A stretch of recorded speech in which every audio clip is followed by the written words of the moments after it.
휘트니가 말한 2년을 고민했던 자기 마음을 돌린 케빈의 결정타는 제가 함께 있어줄게요 였대요. 그리고 덧붙여서 저는 결코 누군가가 실패하게 놔두지 않습니다 라는 말도 했다고 하죠.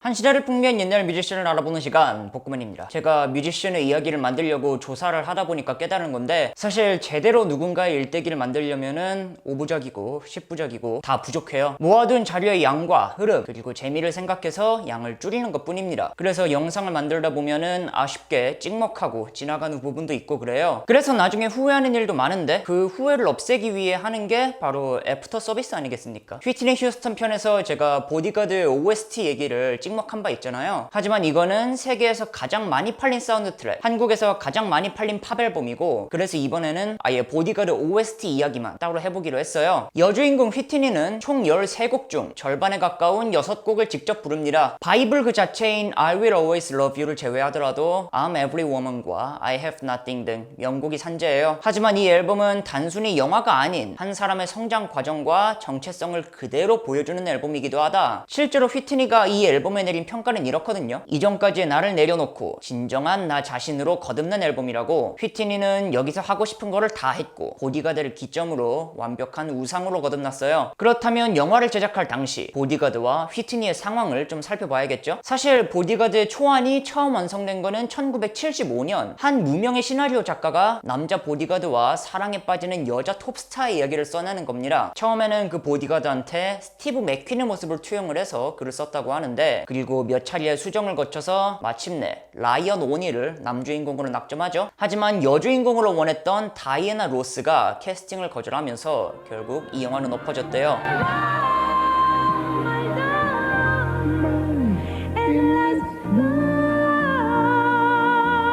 큰 기회를 놓친 듯한 무명의 각본가. 하지만 이 이후로 이런 영화들의 각본을 써내면서 업계의 유명인으로 등극하는데, No, I am your father.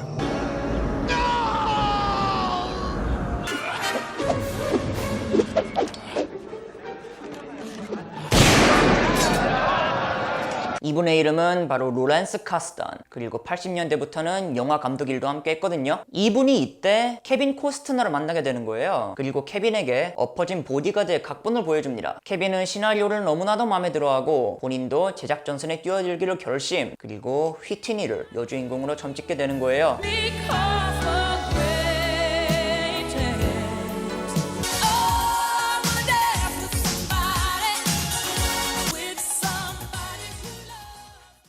케빈과 로렌스에게 휘트니는 80년대의 다이애나 로스였겠죠? 이 역을 맡을 사람은 휘트니 외엔 없다. 그래서 휘트니 한 명을 위해서 영화 촬영도 미뤄요. 휘트니가 투어를 돈답니다. 그러니까 그래요? 끝날 때까지 기다릴게요. 사실 휘트니는 이 영화 출연을 끝까지 망설였다고 하는데, 왜냐하면은 언젠가는 연기를 하고 싶긴 했는데 처음부터 케빈 코스트너라고요? 이거였대요. 그러니까 나는 이미 슈퍼스타고 그러면은 내 연기에 세간의 관심이 쏠릴 텐데 조금 작은 역할부터 해나가고 싶다는 거죠. 한마디로 부담 싫어 죽겠다는 겁니다. 하지만 케빈은 끊임없이 휘트니를 설득했고, 휘트니가 이 역할을 하기로 결정하는 데까지는 2년의 시간이 걸렸다고 하거든요. 이 휘트니가 말한 2년을 고민했던 자기 마음을 돌린 케빈의 결정타는 제가 함께 있어줄게요 였대요. 그리고 덧붙여서 저는 결코 누군가가 실패하게 놔두지 않습니다 라는 말도 했다고 하죠. 이렇게 보디가드 측은 휘트니와 출연 계약을 맺으면서 삽입권 선택에 자율권 또한 보장을 했는데, 이거는 한마디로 휘트니 하고 싶은 거 다 해! 이거였어요. 영화 속에서 휘트니 휴스턴은 빼어난 가창력과 연기력을 보유한 세계적인 슈퍼스타잖아요.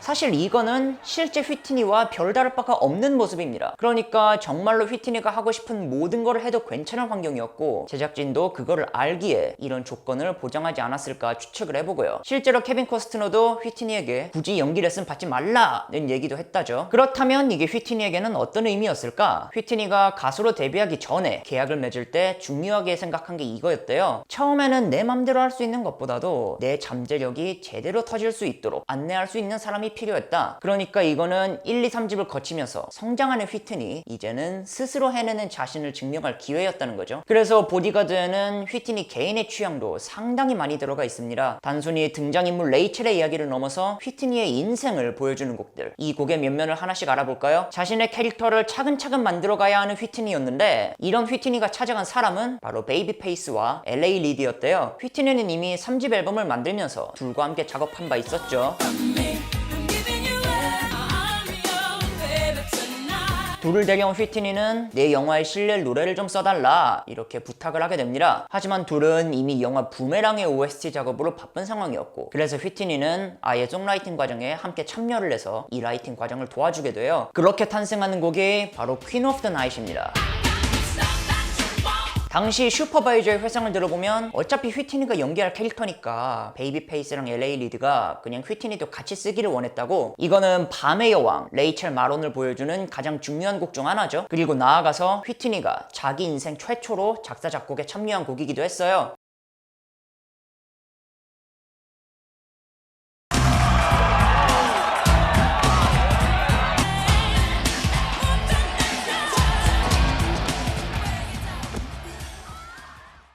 사실 이 영화에는 비화가 하나 있는데, 휘트니는 제작 과정의 상당 부분을 임신한 채로 지냈다고. 이 당시에 휘트니는 임신을 했고 자신의 첫 영화에 출연하고 있었으며 바비와의 결혼까지 앞두고 있는 상황이었어요. 그래서 이 곡 또한 OST에 넣고 싶어 했다고 합니다. 바로 나는 모든 종류의 여성이에요 라고 얘기하는 샤카칸의 I'm Every Woman이었어요.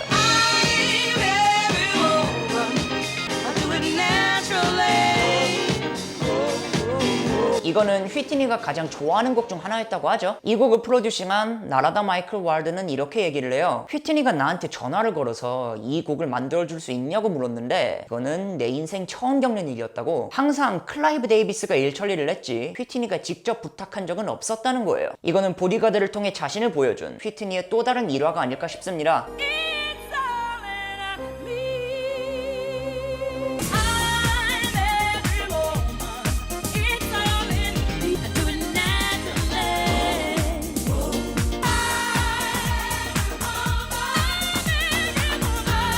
싱글 발매 이후로는 빌보드 4위까지 올라가요. 이거를 녹음할 때도 휘트니는 이미 임신 7개월 차. 하지만 굉장히 피로한 상황에서도 최고의 결과물을 뽑아냅니다. 왜냐하면 휘트니니까요. 이번에는 또 다른 수록곡 I Have Nothing에 관련된 일화인데, 이거는 휘트니의 유작 스파클에 함께 출연했던 조딘 스팍스가 풀어준 썰이거든요. 하루는 휘트니와 함께 촬영용으로 대여한 집안을 거닐고 있었다. 나는 무의식적으로 I Have Nothing을 흥얼거렸는데, 그거를 들은 휘트니가 풀어준 그때의 썰은 녹음 당시에 자신이 임신 6개월 차였다는 거. 딱 세 테이크 만에 나온 노래가 바로 I Have Nothing이었다는 거예요. You think it could be the same guy? The theme song from her last movie, I Have Nothing, still big on the charts. Run from myself, there's nowhere to hide. Walk away from me if I don't have you. 하지만 휘트니는 결국 이 아이를 낳지 못합니다. 유산을 하게 되는데, 휘트니는 이 당시를 떠올리면서 당연히 정신적으로나 육체적으로나 매우 힘들었던 시기라고 얘기를 해요. 하지만 그 다음날 바로 세트장으로 복귀해만 했고 그 상태로 모든 게 끝나버렸다고. 뭐 정말 초인적인 힘이 아니었나 싶죠. 보디가드는 이런 환경 속에서 제작되었고, 휘트니는 제작진과 함께 계속 마음에 드는 노래를 골라갔어요. Run to You 또한 그런 경우였습니다. 이 Run to You는 영화 보디가드에서 톱스타 레이첼과 보디가드 프랭크를 이어주는 중요한 도구가 돼요. I know there's so much that you just don't see.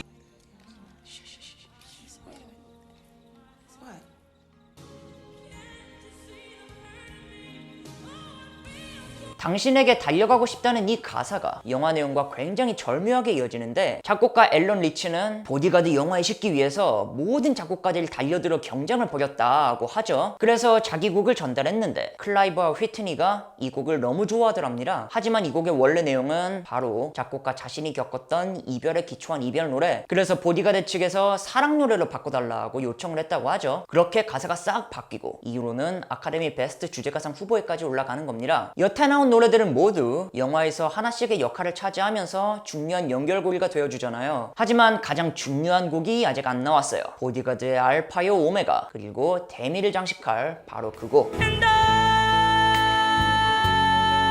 하지만 원래 제작진이 쓰려고 했던 곡은 지미 러핀의 What Becomes of the Broken Hearted 라는 곡이었다는 거. What becomes of the broken hearted? You had a sweet love that's now departed. 이거는 제목에서 볼 수 있듯이 이 곡의 가사도 헤어짐 이후의 비참함을 표현을 하고 있어요. 하지만 프로듀서 데이비드 포스터에 따르면 이때 휘트니에게서는 뭔가가 이건 아닌 것 같다 라고 하는 듯한 기운이 느껴졌다고. 휘트니가 혹시 이 곡 데모 하나 더 만들어줄 수 있을까요? 좀 더 흥미롭게 노래를 만들어 볼 수 없을까요? 이러고 물어봤대요. 그렇게 두 번째 데모를 작업하는 도중에 이 노래가 다른 영화의 OST로 들어가게 되는 겁니다. 그래서 보디가드 측은 다른 노래를 쓰기로 결정. 케빈 코스트너는 휘트니에게 이 곡을 해보자고 제안을 하게 되죠. 그 곡은 바로 휘트니도 이전에 들었지만은 컨트리 곡이라서 대수롭지 않게 듣고 넘긴 곡이었어요.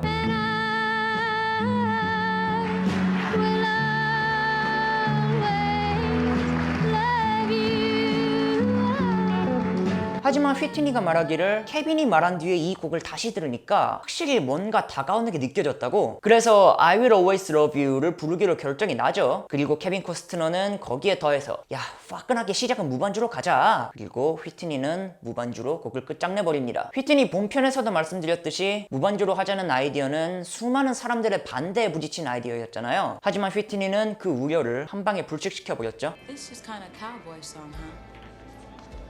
Yeah, I mean, it's so depressing. Have you listened to the words? it's one of those. Somebody's always leaving somebody's songs. Wait! And I will always love you. Will always love you. 이 노래를 녹음할 때 프로듀서인 데이비드 포스트 옆에는 어머니인 CC 휴스턴이 있었대요. 이때 CC가 데이비드에게 했다는 말이 아주 압권입니다. 나는 당신이 정확히 누군지는 모르지만 당신은 지금 두 눈으로 위대함을 목격하고 있는 거라고. 실제로 이 곡이 OST의 상징 같은 존재로까지 올라서면서 원곡자 돌리 파트는 아직까지도 앉아서 돈을 쓸어 담고 있다죠. 휘트니 버전 덕분에 번 돈만 $10,000가 넘는다고 알려져 있어요. 돌리는 이 돈을 흑인 거주 지역의 큰 사무실 단지에 투자했다고 합니다. 휘트니를 생각하며 투자를 했고 이 단지를 휘트니가 지은 집이라고 생각을 한대요. 휘트니는 사후에도 간접적으로 흑인 사회에 꾸준히 도움을 주고 있는 셈이죠. 그 흥행으로나 의미로나 휘트니 인생에 엄청나게 큰 지분을 차지하고 있는 게 바로 영화 보디가드예요. 케빈 코스트너가 괜히 휘트니 장례식에서 추도사를 맡은 게 아닐 겁니다. 유족의 부탁으로 추도사를 하게 된 케빈은 하늘에선 천사들이 당신의 보디가드가 되어줄 것이라면서 케빈만의 방식으로 휘트니를 추모해요. 영화 보디가드 그리고 자신의 첫 영화를 멋지게 해낸 휘트니 휴스턴의 뒷이야기를 알아봤습니다.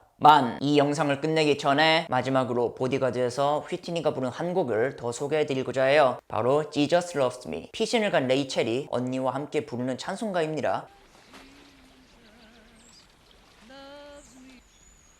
Jesus loves me. Jesus loves me. Oh yes.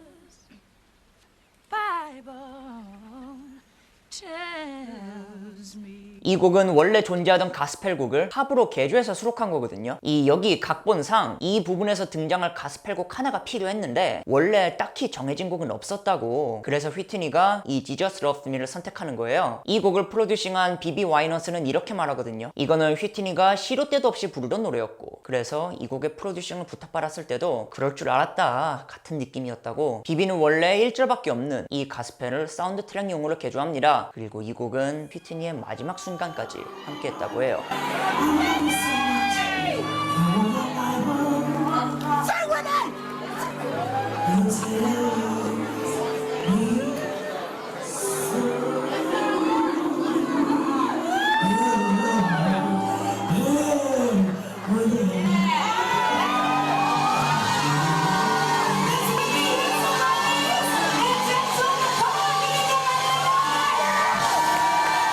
그래서 저도 마지막 소개곡으로 이 Jesus Loves Me를 골라봤고요. 이후에 휘트니는 그 다사다난했던 결혼 생활을 비롯해서 각종 풍파를 겪게 되지만 이 보디가드라는 영화 자체는 휘트니의 전성기를 대표하는 그리고 마지막까지 함께한 그런 대표작으로 남게 되었어요. 휘트니의 보디가드 OST 뒷이야기를 알아보았고요. 소개 부탁하고 싶은 미션 있으시면 언제든지 말씀해 주시고 좋아요와 구독은 정말 감사하게 받도록 하겠습니다. 감사합니다.